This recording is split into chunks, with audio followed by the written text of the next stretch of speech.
Thank you for your vote on the AT&T question of the day. Dick Girardi returns. Dan Hochman is here. We welcome Sean Patrick Griffin, who's an associate professor of criminal justice at Penn State Abington, and also the author of this book just out, Gaming the Game, the story behind the NBA betting scandal and the gambler who made it happen. Sean, welcome. And tell us a little bit about how this whole thing went down. What's the bottom line here with regard to Tim Donaghy, who's a Delaware County guy, Cardinal O'Hara guy, Villanova guy, and I think that left everybody aghast in 2007 when this all went down, and he was accused of ultimately fixing games, but we don't know that actually went down, but we'll get to that in a moment. Right. Give us your whole Well, what the public doesn't know as of yet is Donaghy actually started betting on his own games in 2003. That was public until now. What people didn't realize was that Jimmy Batista, this professional gambler, had been getting wind of that as early as 2003 and was copying the bets. So the pro-gambling community as early as 2003 were mimicking the bets on Donaghy's games. Wow. For that long.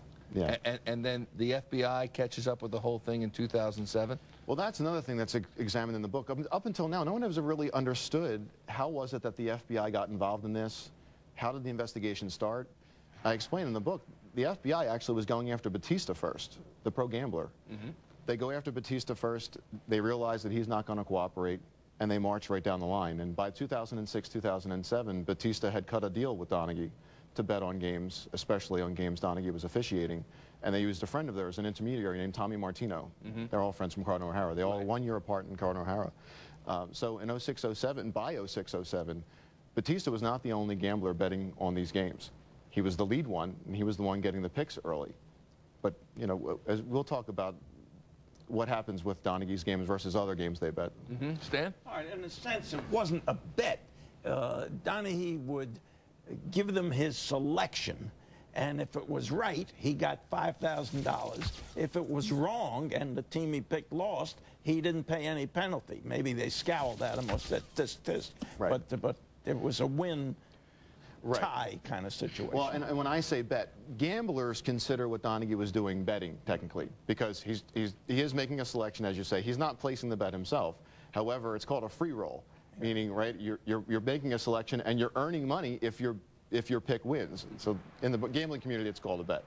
The fact that he doesn't have to play on losses is what's confusing people. What really boggles the mind is, if indeed there were 37 games that he selected and 27 of them won, why isn't Batista living on an island that he owns in the Caribbean?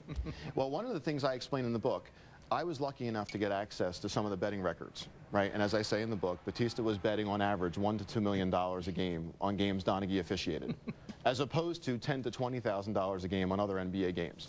And that should tell everyone what you need to know in the first place. There's a reason he's betting on Donaghy's games exclusively. With respect to the money, though, I can't tell the reader, no one can understand at the moment, what percentage of those $1 million bets were actually Jimmy Batista's money as opposed to his clients, the sharp people he was betting for. Even for the money, however, that Batista was betting on his own, as I explain in the book, by March of 07, he was a serious addict to OxyContin. And what he describes is hours and hours and hours in front of television, in front of a computer rather, clicking away at online casino poker and online games. So the fact that he had all these sharp bets or whatever went out the window because this drug addict sat in front and clicked away millions. And by the way, by the time he went into rehab in March of 07, he owed a lot of people on the street money, who to this day are not too thrilled about this. And I interviewed some of them for the book. Right. Sean, I thought the most fascinating part when you and I talked through all this was that Donaghy's games that he was given out on other NBA games that he was not involved in officiating, they won and lost. As you said, Batista wasn't betting much money on it. But the games he officiated won at an astonishing rate. There's not much conclusion you can draw other than... Right. There's nobody I've interviewed in the pro gaming community who have bet on these games that didn't think he was influencing games. Right. That's why they were betting so heavy on the games. Right. And that's why, and I made a point of doing this in the book, I tried to get away from the he said, and look at objective data. And one of the things people will see in the book, in addition to betting records, you see betting line analyses, where you can actually track whether betting lines on Donaghy's games moved at a higher rate than regular NBA games. And it's not even close. And I walk the reader through a bunch of analyses in the back of the book, whether it's from 03 to 06, how those lines moved, and then especially when Batista enters the picture in 06-07, because one of the key things that the public doesn't know is Batista was getting those picks early. The way pro gamblers work is they need plenty of time to manipulate the betting lines to get the line they want.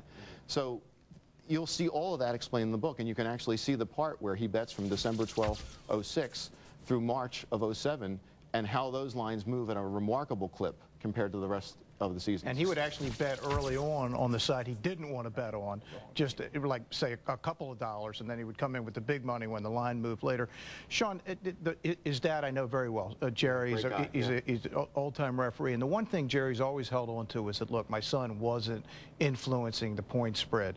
The reality is he probably was, but yet Tim has always maintained that he didn't. That was the only thing that he sort of had to hold on to at the end. In your mind, there isn't much question that he did? No, I've spent 2.5 years on this, and I've looked at every possible angle. As I say in the appendix of the book, it's the only thing that's quasi-academic in the book. Everything else is straight narrative. But I wanted to make sure that this was resolved once and for all. I walked through what the FBI found, what they didn't find, and why, which today, until now, no one has really figured out why didn't they do certain things. But when you look at objective data, that's the only conclusion you can come to. Is Donaghy concerned at all about, now that he's out of prison, he served, what, 11 months or so? Well, his and then went sentence to was a for halfway 15, house? right, exactly. 15, served 11, went to, concern about retribution for speaking with the authorities? The same with Batista. Stan said, why isn't he living on an island somewhere right now? Maybe he should be living on an island. I don't know. No, I mean, it's a world of white-collar gamblers. I mean, I've hung out with many of these people. These are people for whom betting is a profession. And the idea that there's retribution or anything is just all... Okay, it's just stuff of both. Using that logic, I should be in fear for myself. But one of the things that goes to Dick's point is, you know, Donaghy, when he was dealing with the feds, was forced to admit by the FBI and the U.S. Attorney's Office that he may have subconsciously influenced games. So the discussion really has to be a little more nuanced. It's really a matter of whether he consciously fixed games, because the subconscious thing we've already resolved. How did you said Batista had wind that Donaghy was betting on games as far back as 2003? How did that happen? I'll make this as brief as I can. Yes. Tim Donaghy was betting with a very good friend of his named Jack Kincannon. The public knows that. Jack Kincannon was betting with a professional gambler, another Delaware County professional gambler, and when those bets were being placed, they were being placed in Curacao. And who's picking up the phone? Jimmy Batista. Who can't believe the good fortune that he's literally getting bets on an NBA referee's games that he's officiating. So once the word spread and everybody was stampeding to get on the side that Donaghy was picking, why didn't the alarms go off in Vegas? Why didn't the alarms go off in NBA headquarters? Right. Well, the alarms at least should have gone off in 06-07, even if you want to say that only Batista and a select few people knew in 03, 04, 04, 05, 05, 06. By 06-07, and that's why those betting lines start flying, when Batista is involved, they're betting so much money so early that the lines are moving. And there's a quote from Batista in the book where I argued with him about whether the Pedowitz report, the official NBA study, had done a fair job of assessing the scandal. And he said he refused to deal with the NBA study because it was his belief that there's no way that if pro gamblers knew about this, that somebody in the NBA hadn't caught wind of it at some level. He said, you know, if we all knew, somebody had to figure this out. Well, thanks for being here. Gaming the Game is the name of the book, the story behind the NBA betting scandal and the gambler who made it happen, as Sean Patrick Griffin looks into the whole scenario that painted itself from 2003 all the way really to present day. Sean, thanks for being with us. Appreciate it. Thanks, Michael. Best of luck with the book, Gaming the Game. And you got to pick up a copy of this. Great read. We thank Stan Hochman. We thank Dick Girardi, Sean Patrick Griffin, all of our guests. Coming up, it is Wells Fargo Sports Night, Neil Hartman and John Boren. Thanks. Good night.